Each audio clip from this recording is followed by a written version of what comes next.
이 벌의 세계는요, 여왕벌과 일벌 그리고 숫벌이 있습니다. 이 가운데 여왕벌은 벌의 세계를 통치합니다. 일벌은 꽃가루를 나르고 그 육아 활동을 합니다.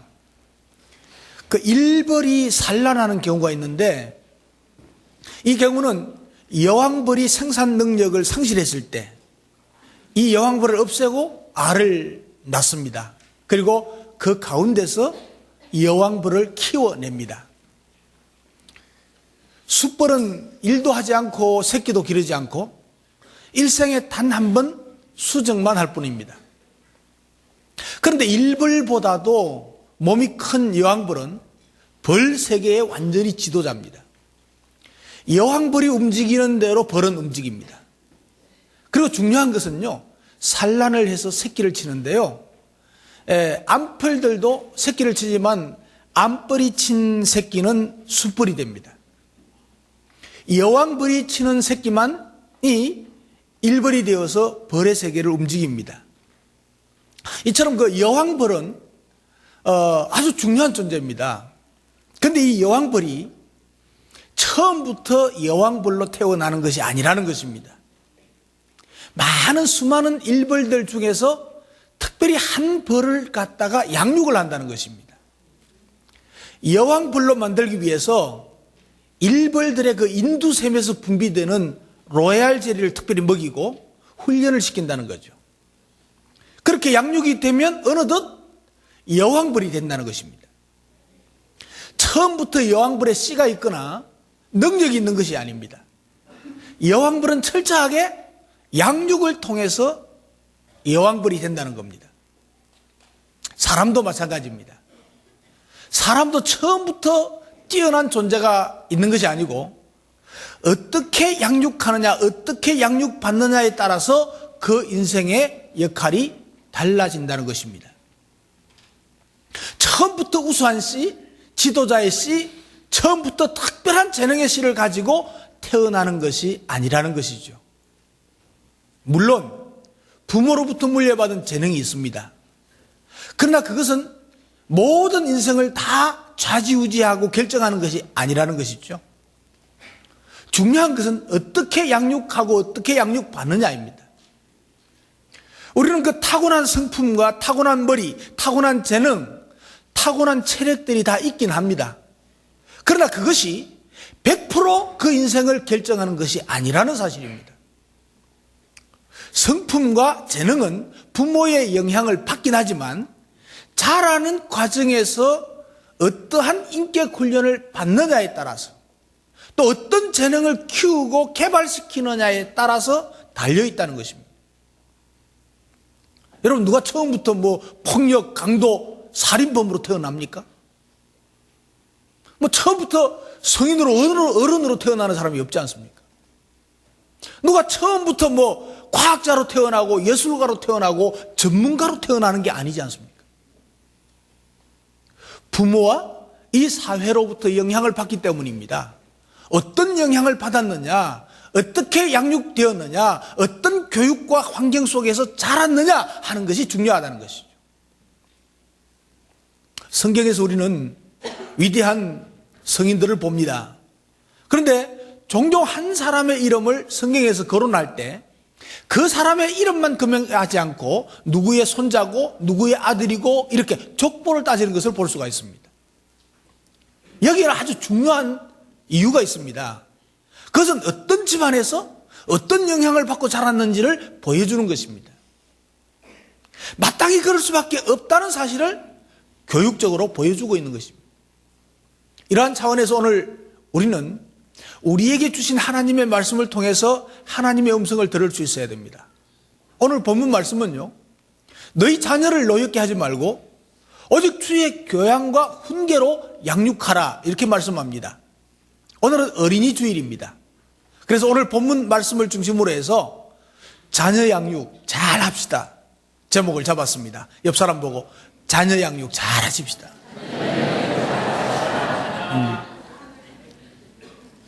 자녀 양육 잘하라는 겁니다. 오늘날 우리가 한 번쯤 고민하지 않을 수 없는 것은요, 우리의 자녀를 양육하고 있는지, 아니면 부모로서 의무적으로 그냥 가르치고만 있는 것인지 생각해 볼 문제라는 것입니다. 우리는 자녀를 양육해야 합니다. 가르치는 것이 아니고, 단지 키우는 것이 아니고, 양육의 의무를 가지고 자녀들을 길러야 한다는 것입니다. 우리 아이의 씨가 어떤 씨인지, 머리가 좋으냐 머리가 나쁘냐, 뭐 재능이 있느냐 재능이 없느냐, 이것이 중요한 것이 아닙니다. 우리가 어떻게 양육하느냐, 이것이 더 중요하다는 말씀입니다. 처음부터 여왕벌이 따로 부화가 되는 것이 아닙니다. 어떻게 양육하느냐에 따라서 여왕벌이 될 수도 있고 다른 벌이 될 수도 있다는 것입니다. 우리의 자녀도 마찬가지라는 것이죠. 이 아이를 어떻게 양육하느냐에 따라서 이 아이가 어떤 사람이 되는가가 결정이 된다는 것입니다. 하나님께서 오늘 우리들에게 말씀하시는 것은 단지 가르치는 것만이 아니고 양육해라, 이렇게 말씀합니다. 그 양육하라는 말이 무슨 의미입니까? 양육이라고 하는 것은 이런 의미가 있습니다. 예수님께서 제자들을 훈련시키는 과정이 바로 양육입니다. 주님은 제자들에게 말씀으로 가르쳤습니다. 하나님의 나라의 비밀과 하나님 나라에 가서 살아야 하는 모습, 그리고 하늘나라에서 가져야 될 성품들을 가르쳤습니다. 그리고 능력으로 그 능력들을 보여주셨습니다. 이적과 기사를 통해서 하나님 나라가 어떠한지를 보여주고 있습니다. 그뿐만 아니고 예수님의 삶을 통해서 몸소 본을 보여주시는 거죠. 기도의 본을 보여주셨고 섬김의 본을 보여주셨습니다. 또한 십자가를 지심으로 얼마나 사랑하는지에 대한 사랑을 확증해 보여주셨습니다. 뿐만 아니고 제자들의 잘못했을 때 엄격하게 야단을 치는 모습도 볼 수 있습니다. 믿음이 없음에 대해서 책망하십니다. 기도하지 않는 것에 대해서 나무라하셨습니다. 말씀과 행동과 그리고 책망을 통해서 훈련시키는 것이죠. 이것이 바로 예수님의 제자 양육입니다. 이것을 우리들 자녀들에게도 그대로 적용할 수 있다는 것입니다. 우리의 자녀들에게 이 양육을 누가 할 것인가? 학교 선생님들이 합니까? 가르치기는 해도 양육할 수는 없습니다. 가장 잘 양육할 수 있는 사람은 바로 부모라는 것이죠. 다른 어떤 성인들도, 다른 어떤 훌륭한 선생님들도 내 자녀를 양육할 수 없습니다. 부모가 하나님의 말씀과 믿음, 신앙의 삶으로, 그리고 때로는 책망과 훈계로 양육해야 된다는 것입니다. 그래서 오늘 말씀은 우리에게 이것을 명령하고 있습니다. 너희 자녀를 노엽게 하지 말고 주의 교양과 훈계로 양육해라. 이 자녀 양육에 대해서 간단하게 그러면서도 구체적으로 말씀해 주고 있습니다. 그럼 어떻게 하면 우리가 자녀를 잘 양육할 것인가? 먼저 생각할 것은 자녀를 즐겁게 해야 됩니다. 옆 사람 보고 자녀를 즐겁게 하십시다. 오늘 성경은 자녀를 노엽게 하지 말아라 그랬습니다. 좀 부정적인 말이라서 바꾸었습니다. 노엽게 하지 않고 키우려면 어떻게 해요? 즐겁게 키워야죠. 예. 그래서 반대로 생각하면 즐겁게 그리고 행복하게 해라. 자녀들을 즐겁게 행복하게 해라. 노엽게 하지 말아라. 사랑하는 성도 여러분, 여러분은 부모라고 하는 이유 때문에 어린이들을 야단치고 책망하고 그리고 엄격하게 통제하고 이러한 것을 아주 당연시 여기지는 않습니까? 부모이기 때문에 자녀에 대해서 지나친 권리를 행사한다면 아이들에게는 많은 상처를 입히게 될 것입니다. 자녀들을 노엽게 만드는 경우가 아주 많은 것을 우리는 볼 수가 있습니다. 그 대표적인 예가요, 아이들의 인격에 모욕감을 주고 무시하는 것들이 우리에게서 많이 나타난다는 사실입니다. 아이가 좀 말 안 듣고 애를 먹이면 이 골칫덩어리 하고 아주 렛대를 붙여버립니다. 어떤 경우는 너 같은 것은 차라리 태어나지 않았어야 돼. 이것은 엄청난 상처로 남는다는 거죠. 네가 잘하는 게 뭐 있니? 그냥 지나치는 한마디가 아이에게는 엄청난 상처로 남아서 나는 잘하는 것이 없어. 이러면 못하는 거죠. 가방 메고 다니면 다 공부하는 거니? 그 의미가 없잖아요. 가방 다니고 다니는 게. 그리고 아이가 무슨 말을 하면 네가 뭘 안다고 그래? 한마디 하면 그 아이를 완전히 인격 무시하는 거, 모독하는 거죠. 너 도대체 누구 닮은 거니? 애미 닮아가지고. 애미 닮아가지고. 왜 할아버지 닮았어? 이래가지고. 예? 여러분, 어릴 때 저는 산골에서 태어나서요. 우리 산골에서 우리 부모님 시대의 사람은 국민학교 나온 사람이 거의 없습니다. 없었습니다. 아예 없었습니다. 그런데 그 어머니들, 아버지들 아이들 보고 자식들 보고 욕하는 거 보면요. 지금 생각하면 머리가 쫙쫙 머리끝이 쏘요. 예? 이 피려먹을 놈아. 이거는 뭐 보통 있는 말이니까. 피려먹는 게 뭐예요? 거지 된다는 말 아닙니까? 자기 자식이 피려먹고 살면 어떻게 된다는 얘기입니까? 예? 그리고 가장 많이 또 쓰던 말이요. 쇠가 만발이나 빠져 죽을놈. 쇠가 뭔지 모르죠? 배 만드는 쇠 말고 혀를 보고 경상도 사투리로 쇠라고 그래요. 아니, 쇠가 한 발만 빠져도 어떻게 되겠습니까? 이게 만발이나 빠지면 어떻게 된다는 얘기예요, 도대체. 예? 그리고 또 나가 뒤지라 이러면 나가 뒤지라. 나가 죽으면 어떻다는 얘기입니까? 근데 내가 가만히 보니까요, 그런 욕먹고 산 놈 중에서 잘된 놈 아무도 없어. 우리 산골에서 자란 사람 중에 제가 제일 잘 됐어요. 나는 그런 욕 한 번도 먹어본 적이 없어. 못났는데도 잘났다고 그러지. 못하는데도 잘했다고 그러지. 고집 센데도 이거 크게 될 놈이라고 그러지. 그러니까 내가 기가 살았잖아. 기가 살았어요. 이래라도 된 거예요 지금. 그러니까 이런 여러 가지 유의 말들은 아이들이 가장 상처를 많이 받는 무시하는 말이거든요. 이런 말을 들을 때 아이들의 마음속에 앙심이 생깁니다. 그리고 분노의 마음이 생기고요. 미움의 마음이 생깁니다. 그래서 자신에게는 낙담이 생겨버립니다. 나는 더 이상 뭐 할 수 없는 놈이야. 예. 나는 아무것도 할 수 없는 니은이야. 뭐 이래. 그리고 아이들에게 지나치게 엄격할 때 반작용이 일어납니다. 지나치게 엄격함 속에는요, 엄격함 속에는 항상 반동의 마음이 생겨요. 예. 그래서 항상 불편해지게 돼요. 때로는 말이죠, 부모님이 엄격하게 하다가 어떤 때는 좀 풀고 따뜻하게 대해주려고 막 이렇게 하는데 오히려 그것을 더 두려워하고 가까이 안 옵니다. 마음을 안 엽니다. 그리고 말이죠, 아이들에게 대한 폐뇌, 가족 안에서 큰 갈등과 불행을 낳게 합니다. 아이들 똑같이 사랑해줘요. 누구는 더 예쁘고 잘하고 누구는 못하고 이러면 이게 갈등의 씨앗이 되죠. 이것이 어릴 때부터 노골적으로 드러날 때는 따돌림 당한다고 느끼게 됩니다. 자녀의 마음에 노여움이 자리 잡게 되고 그 노여움이 불행을 가져다 주게 됩니다. 어른이 돼서도 형제간에 적이 돼버립니다. 이 외에도 외로움, 가정 불화, 업신여김, 오해받는 거 이런 등도 아이들을 분노케 하는 것이죠. 노엽게 하는 것이죠. 우리가 우리의 자녀들을 노엽게 하는 것은 이런 여러 가지 문제들이 있고 우리가 생각할 수 있는 것은요, 자녀를 내 소유로 여긴다는 거예요. 내가 낳았으니까 이 자녀는 내 소유다. 이렇게 생각하기 때문에 자녀를 마음대로 이게 한다는 거죠. 그리고 아이들을 내 수준으로 본다는 거예요. 아이들을 아이 수준에 보는 게 아니고 자기 수준으로 보는 거예요. 이런 요인들 때문에 아이들에게 상처를 주고 분노케 한다는 사실입니다. 그래서 부모의 권위는 욱박지르거나 명령하는 데 있지 않습니다. 의와 사랑으로 양육해야 된다는 거죠.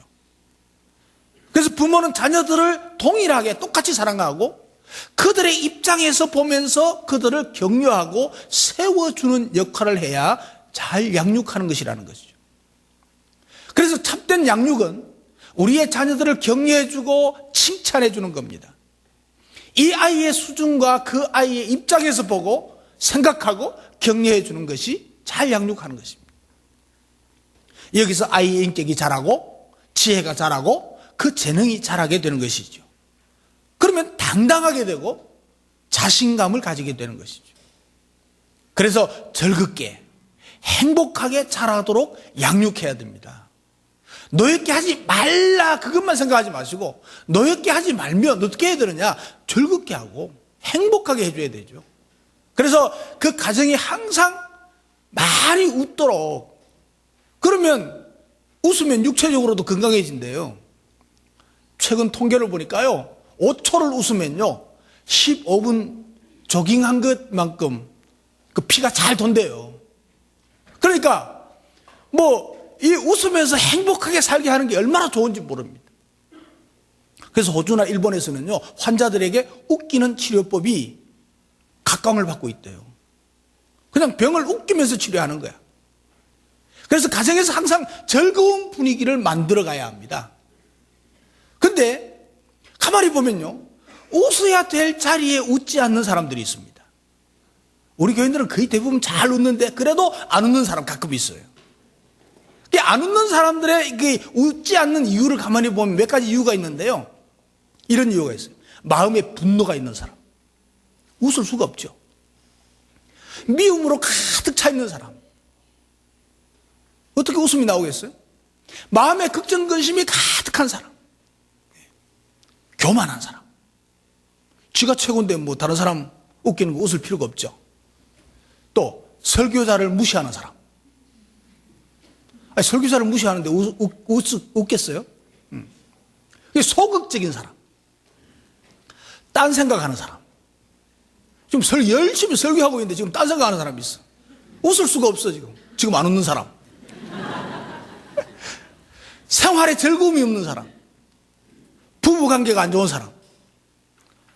눈에 주름이 생길까 봐 조심하는 여자. 감정을 숨기게 엄한 교육을 받고 자란 사람. 못 웃는다는 거죠. 실패의 경험이 진한 사람. 웃을 때 웃지 않고 항상 우울한 사람은 문제가 있는 사람이죠. 반대로요, 호탕하게 웃는 사람은 마음에 여유가 생깁니다. 마음에 여유가 생기면 지혜가 생깁니다. 그래서 자녀를 노엽게 하지 말고 즐겁게 행복하게 양육해야 됩니다. 사랑하는 성도 여러분, 여러분들의 자녀를 즐겁게 해주고 행복하게 해주고 절대로 노엽게 하는 일이 없으시기를 주님의 이름으로 축복합니다. 이게 잘 양육하는 거예요. 그리고 자녀를 잘 양육하려면 어떻게 해야 되는 거 하니까 사랑으로 징계해야 됩니다. 예, 옆 사람 보고 사랑으로 징계하십시다.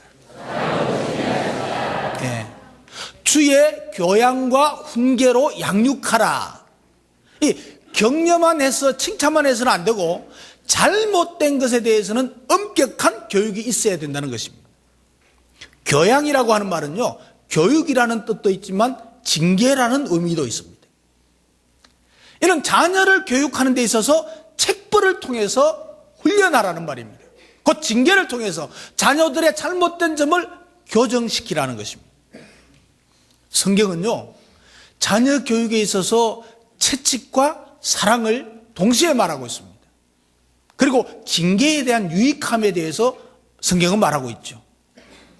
히브리서 12장 5절 이하에 보면 내 아들아 주의 징계하심을 경히 여기지 말며 그에게 꾸지람을 받을 때에 낙심하지 말라.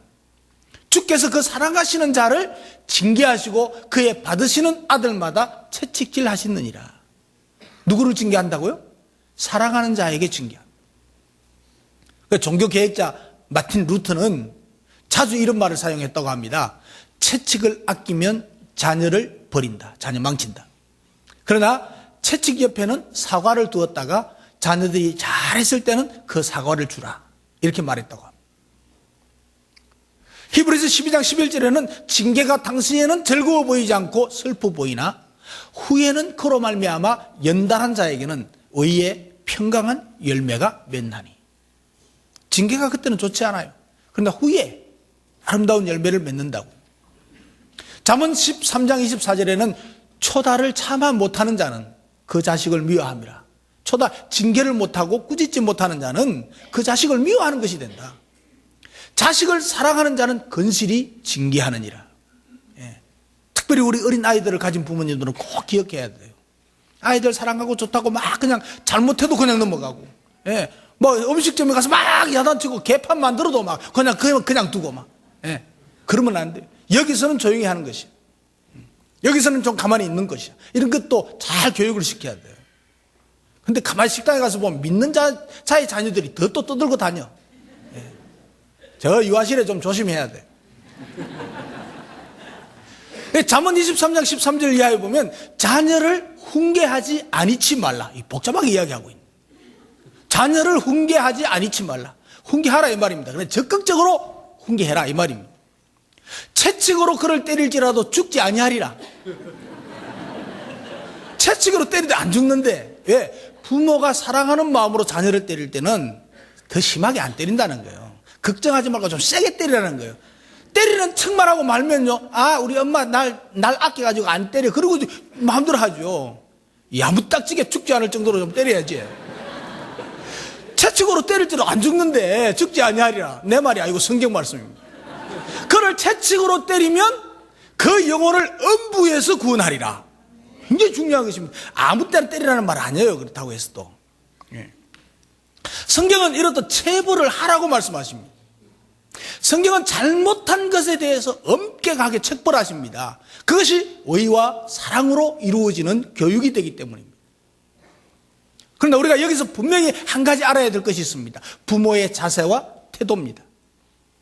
부모가 자녀를 책망하고 체벌할 때 신뢰성이 문제죠.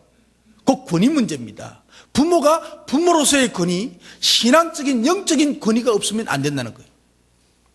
자녀들에게 신뢰받지 못하는 부모의 체벌은 폭력이 됩니다. 폭력이 됩니다. 아이들이 부모님이 나를 사랑하기 때문이라고 느끼기보다 분풀이 한다고 생각이 되면 그건 폭력입니다. 그래서 부모는 자녀들에게 신뢰를 받아야 돼요. 신뢰받아요. 그리고 사랑으로 해야 됩니다. 어떻게 해서 이것이 너를 정말 사랑하기 때문에 하는 체벌이라는 것을 자녀들이 깨달을 수 있도록 해야 됩니다. 그래야 양육이 됩니다. 그렇지 않으면 폭력이 된다는 말이에요. 그리고 훈계라는 말은요, 충고의 뜻을 가집니다. 충고라는 말입니다. 그건 말을 통해서 확실하게 양육하는 것을 의미합니다. 옳은 것에 대해서는 옳다, 잘했다 칭찬해주고, 그거 계속할 수 있도록 해주고, 잘못된 것에 대해서는 잘못되었다고 하는 것을 분명히 가르치는 것입니다. 왜 잘못되었는지, 이렇게 하면 어떻게 되는 건지. 특별히 잘못된 것에 대해서는 무엇이 잘못된 것인가를 분명하게 가르쳐야 합니다. 흥분해가지고 매로 치는 것으로 끝나서는 안 된단 말이죠. 그건 폭력이 된다는 거예요. 그건 노엽게 하는 것이 된다는 거예요. 주님의 마음으로 아주 따뜻하고 자세하게 설명해야 됩니다. 이해가 될 수 있도록. 왜 맞았는지, 왜 맞을 짓을 했는지, 왜 맞아야 되는지, 그리고 옳은 것과 옳지 않는 것에 대해서 분명하게 밝혀주어서 그 아이 수준으로 그 아이가 이해할 수 있도록, 그래서 나쁜 것은 다시 하지 않을 수 있도록, 그리고 잘한 것은 이건 오래오래 기억되면서 계속할 수 있도록 지혜를 가지도록 해야 된다는 말씀입니다. 잠언 22장 6절에 보면 마땅히 행할 길을 아이에게 가르치라. 그리하면 늙어도 그것을 떠나지 아니하리라. 마땅히 할 것 바로 가르치면 늙어서도 떠나지 않아요. 어렸을 때 마땅히 행할 것과 하지 말아야 될 것을 분명히 가르친다면 그것이 평생의 교훈이 된다는 것입니다. 세계에서 여러분 가장 정치가 바로 되어 있고 선진국이고 신사의 나라, 어느 나라죠? 영국이죠. 예. 민주주의가 영국에서 나왔어요. 근데 영국은 원래는 신사의 나라가 아니었습니다. 역사가들에 의하면 영국은 원래 바이킹, 해적의 나라, 해적의 나라. 그런데 이 바이킹들이 머리가 대단히 우수했다고 합니다. 아주 훌륭한 후손을 키우기 위해서 고민하다가 훌륭한 어머니가 필요하다는 결론을 내렸어요. 그래서 훌륭한 어머니가 누구냐? 알고 보니까 그리스도인들이, 예수 믿는 여인들이었어요. 그래서 그는 도덕적으로나 교육적으로 훌륭한 그리스도인들의 여성들을 도둑질 해왔어요. 뺏어왔어요. 잡아왔어요. 그래서 그리스도인인 여성들이 억지로 끌려와서 해적들의 아내가 됐지 않습니까? 그 그리스도인 여인들이 자녀들에게 성경을 가르치고 훌륭하게 양육을 시켰습니다. 그래서 아버지는 해적이었지만 어머니는 훌륭한 교육을 시켜가지고 양육해서 아들은 신사가 되어서 오늘날 영국의 신사의 나라가 됐다는 것입니다. 물론 그들의 교육의 교과서는 성경이었습니다. 그 영국에서 믿음을 지키고 신앙생활을 잘 하려고 하던 청교도들이 미국으로 건너왔지 않습니까? 그 사람들이 건너와서 세운 학교가 바로 하버드, 예일, 프리스톤, 이들은 모두 성경 공부를 하기 위해서 세운 성경학교였어요. 그런데 지금은요, 미국 최우수 대학이 되었죠. 세계에서 최우수 대학이 되었죠. 이 학교들이 지난 300년간 미국의 교육을 주도하고 세계 선교를 이끌고 가는 학교들이 되었어요. 펄벅 여사라고 하는 분이 있는데, 펄벅 여사가 어머니의 초상이라고 하는 작품을 써서 노벨 문학상을 받았습니다. 노벨 문학상, 대단한 겁니다. 그 작품 속에서 그녀는 자기의 어머니에 대해서 말하고 있습니다. 22살에 결혼한 그녀의 어머니는 선교사인 남편을 따라서 전혀 알지도 못하는 중국 대륙으로 갔습니다. 미지의 세계에서 두려움과 굶주림 속에서 선교하면서 7 자녀를 낳았는데 4 아이가 어머니 품에서 병들어 죽습니다. 3 아이만 남았습니다. 그런데도 그 어머니는 그 고통 속에서도 믿음으로 3 아이를 정성껏 키웁니다. 아이들에게 소망을 주기 위해서 그는 절대 고통스러운 빛을 띠지 않습니다. 아이들을 기쁘게 하기 위해서 쾌활하고 즐거운 노래들을 부르면서 가르쳤습니다. 잡지나 책에서 재미있는 그림들을 올에다가 아이들 방에 붙여주고요. 오직 아이들과 함께 즐거운 이야기, 즐거운 노래들을 부르면서 시간을 보내고 양육을 합니다. 그리고 중요한 것은 하나님 말씀을 들려줍니다. 혹 아이들이 잘못했노라면 주의 말씀으로 훈계하고 매를 들기도 했습니다. 그러나 감정을 품지 않습니다. 아이들은 그것이 사랑의 매라는 것을 알았습니다. 이러한 어머니의 아주 밝은 얼굴 때문에 한 번도 어머니가 고생하고 괴로워한다는 것을 몰랐다는 것입니다. 아이들은 어머니의 얼굴과 어머니의 마음을 보면서 밝은 얼굴과 밝은 마음으로 자랐습니다.